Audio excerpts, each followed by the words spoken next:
Okay, DI Von Briesen, Tropical Teachers, Moodle 1.9.4 Gradebook, Section Echo is Part 3 of Aggregation. Just a very quick summary. The mean of grades is basically going to average out each grade as a standalone percentage. So it doesn't matter how many points each item is worth. It's going to take the percentage you did and average that equally with the next item with the next item. So 100-point item, and you did 99, you did almost 100%. 10-point item, you did 9, almost 90%, so on. It just averages them out as a proper true average.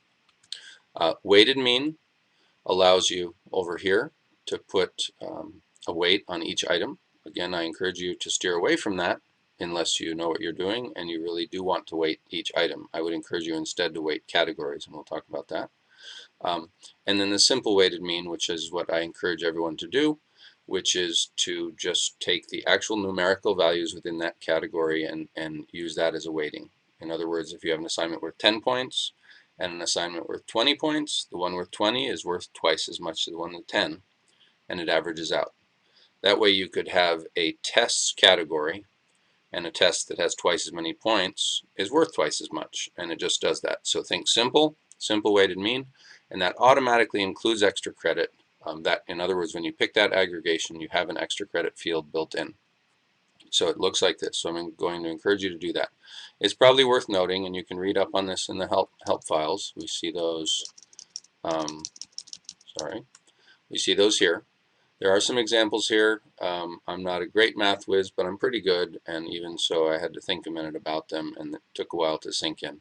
But if we look at the mean of grades, I'm sorry, I told you, remember mean of grades with extra credits, ignore that one. It says here, unsupported aggregation strategy, only for backward compatibility. So ignore that, don't mess with it. Median, smallest, highest, and mode are all interesting. I've never really used them, but they provide interesting possibilities. And also in the help, it's worth noting this particular thing. An empty grade is simply a missing gradebook entry and could mean different things, right?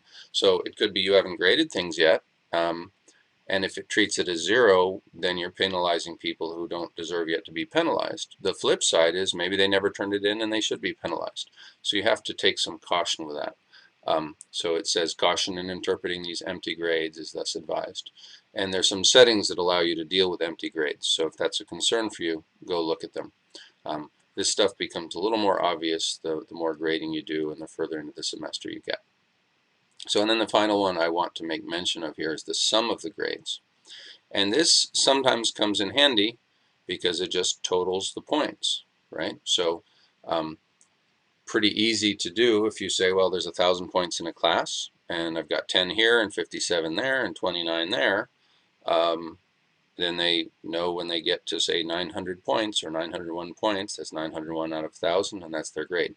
So you see in this case, if somebody has 70 out of 100, 20 out of 80, 10 out of 10, those tops are totaled up, and those bottoms are totaled up, and that gives you those totals, right?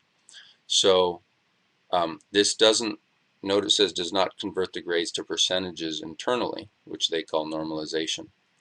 And the maximum grade associated is calculated automatically. So it takes these totals, the maximum is 190, the maximum possible, and the grade this particular student has is 100, right?